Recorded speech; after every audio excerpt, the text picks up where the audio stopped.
हिंदुस्तान में रहना हो तो वंदे मातरम कहना सीखो और औकात में रहना सीखो, ये बोल एक म्यूज़िक वीडियो के हैं जिसका शीर्षक है हर घर भगवा छाएगा। अपने मोबाइल फ़ोन पर इस वीडियो को देखते हुए 23 साल के विजय यादव के चेहरे पर एक मुस्कुराहट और वो इस गीत को गुनगुनाने से खुद को रोक नहीं पाते।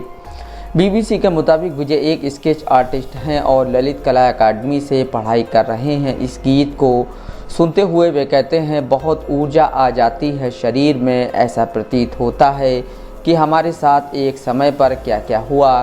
कभी एक वक्त था हमारे साथ ऐसा हुआ था और आज हम किस स्टेज पर आकर खड़े हैं।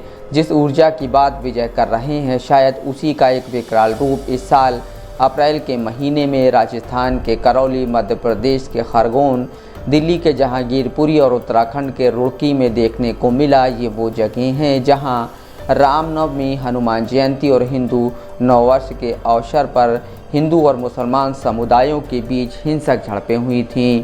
आरोप ये लगा कि इन सभी हिंसक घटनाओं को भड़काने में एक बड़ी भूमिका उन आपत्तिजनक गानों की थी जो हिंदुओं के धार्मिक जुलूसों में बजाए जा रहे थे। बीबीसी के ही मुताबिक एक भड़काऊ गीत का जिक्र बार बार आया। इस गीत के बोल इतने आपत्तिजनक हैं कि उन्हें बयां नहीं किया जा सकता, लेकिन इतना ज़रूर कहा जा सकता है कि ये गाना कम धमकी ज़्यादा लगता है, जिसमें एक समुदाय को बताया जा रहा है कि जब हिंदुत्व जाग जाएगा तो क्या होगा।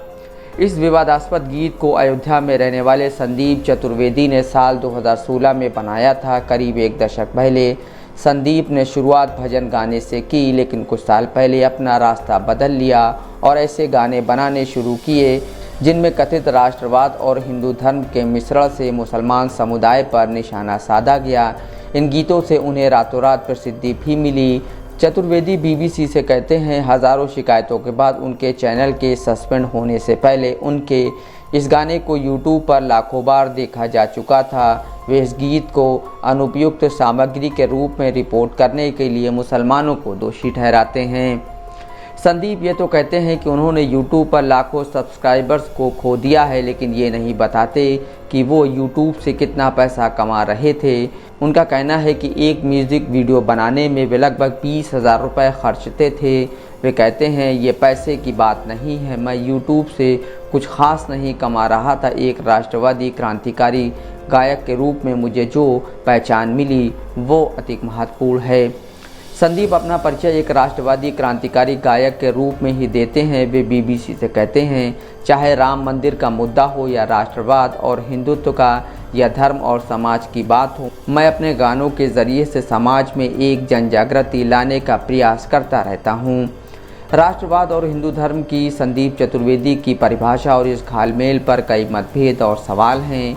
उनके आलोचक कहते हैं कि वो अपने गीतों के ज़रिए मुसलमानों को निशाना बना रहे हैं। इसके जवाब में संदीप कहते हैं, हिंदुस्तान में सभी धर्म के लोग हैं, तो अगर हमने जय श्री राम बोलने के लिए बोल दिया तो उसमें दिक्कत क्या है। हमने गाली तो दी नहीं किसी को, भाई जय श्री राम बोलिए, भाईचारा दिखाइए ना।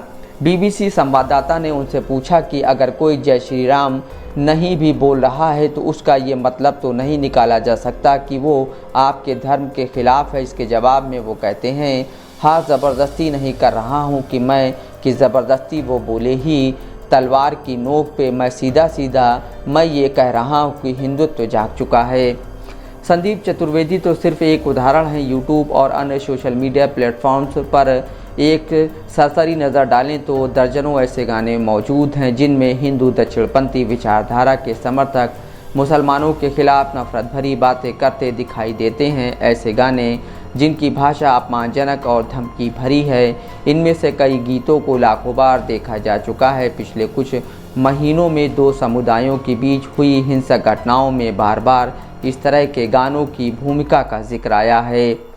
नीलांजन मुखोपाध्याय एक लेखक और राजनीतिक विश्लेषक हैं जिन्होंने बाबरी मस्जिद विध्वंस और राष्ट्रीय स्वयंसेवक संघ की प्रमुख हस्तियों जैसी विषयों पर किताबें लिखी हैं। वे कहते हैं, ये संगीत नहीं, युद्ध का आह्वान है।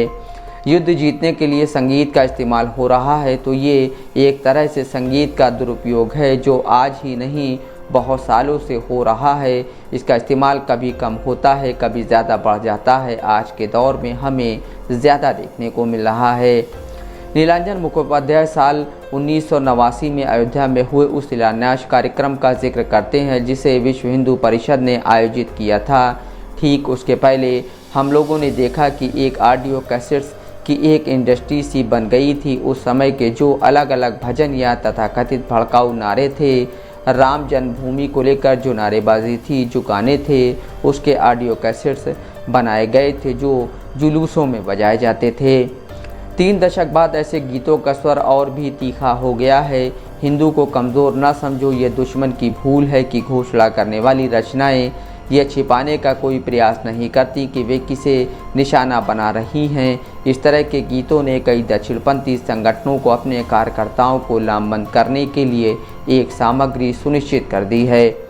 दक्षिणपंथी संगठन हिंदू रक्षा दल के अध्यक्ष पिंकी चौधरी का कहना है कि इस तरह के गानों से उनके संगठन से जुड़े युवाओं में एक अच्छा संदेश जाता है। वे कहते हैं, युवाओं को हम जागरूक करते आ रहे हैं और बहुत अच्छे से कर रहे हैं और युवाओं को असल में गीत के माध्यम अच्छा लगता है, उनका उत्साह और मनोबल बढ़ता है।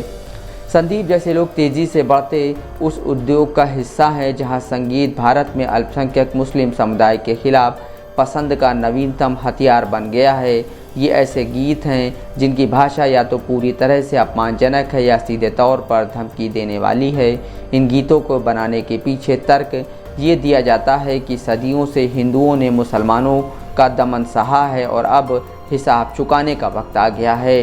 इस तरह के गीतों को बनाने वालों का तर्क रहता है कि उनका उद्देश्य सिर्फ लोगों को हिंदू धर्म और कथित राष्ट्रवाद के प्रति जागरूक करना है, लेकिन ऐसे गीतों की असली इरादों पर उठते सवालों से बचा नहीं जा सकता। Bureau report, Dastak live news.